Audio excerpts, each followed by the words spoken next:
తెలంగాణ సీఎంగా రేవంత్ రేపు ప్రమాణం చేయబోతూ ఉండగా మంత్రివర్గంలో ఎవరు ఉంటారనే దానిపై ఆసక్తి నెలకొంది.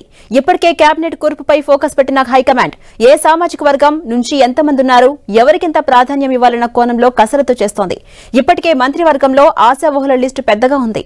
అందులో నల్గొండ నుంచి ఉత్తమ్ కుమార్ రెడ్డి, కోమటిరెడ్డి వెంకటరెడ్డి ఉండగా ఖమ్మం నుంచి పొంగులేటి శ్రీనివాసరెడ్డి, తుమ్మల నాగేశ్వరరావు పేర్లు వినిపిస్తున్నాయి.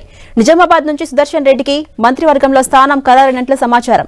షబీర్ అలీకి ఎమ్మెల్సీ ఇచ్చి మైనారిటీ కోటాలో మంత్రి పదవి ఇస్తారనే ప్రచారం జరుగుతోంది. ఇక ఉమ్మడి కరీంనగర్ జిల్లా నుంచి మాజీ మంత్రి దుద్దిల శ్రీధరబాబుకు మరోసారి కేబినెట్ మంత్రి బాధ్యత అప్పగించడం ఖాయమే అని తెలుస్తోంది. హుస్నాబాద్ నుంచి గెలిచిన పొన్నం ప్రభాకర్ మంత్రివర్గం జాబితాలో ఉన్నారు. ఆదిలాబాద్ నుంచి వివేక వెంకటస్వామి, మంచిర్యాల ఎమ్మెల్యే ప్రేమ్సాగర్ రావు కేబినెట్ లిస్టులో కనిపిస్తున్నారు. మెదక్ జిల్లా నుంచి గెలిచిన దామోదర్ రాజనరసింహకు ఎస్సీ సామాజిక వర్గం కోటాలో మంత్రి పదవి ఇచ్చే అవకాశం కనిపిస్తోంది. ఇక మహిళల కోటాలో సీతక్క, కొండా సురేఖకు మంత్రి పదవులు ఖాయమనే మాట వినిపిస్తోంది. మహబూబ్నగర్ నుంచి జూపల్లి కృష్ణారావు, రంగారెడ్డి జిల్లా నుంచి మల్రెడ్డి రంగారెడ్డి మంత్రివర్గ జాబితాలో ఉన్నారు. రంగారెడ్డి నుంచి టి రామ్మోహన్ రెడ్డి, వరంగల్ నుంచి నర్సంపేట ఎమ్మెల్యే దొంతి మాధవరెడ్డి పేర్లు కూడా వినిపిస్తున్నాయి.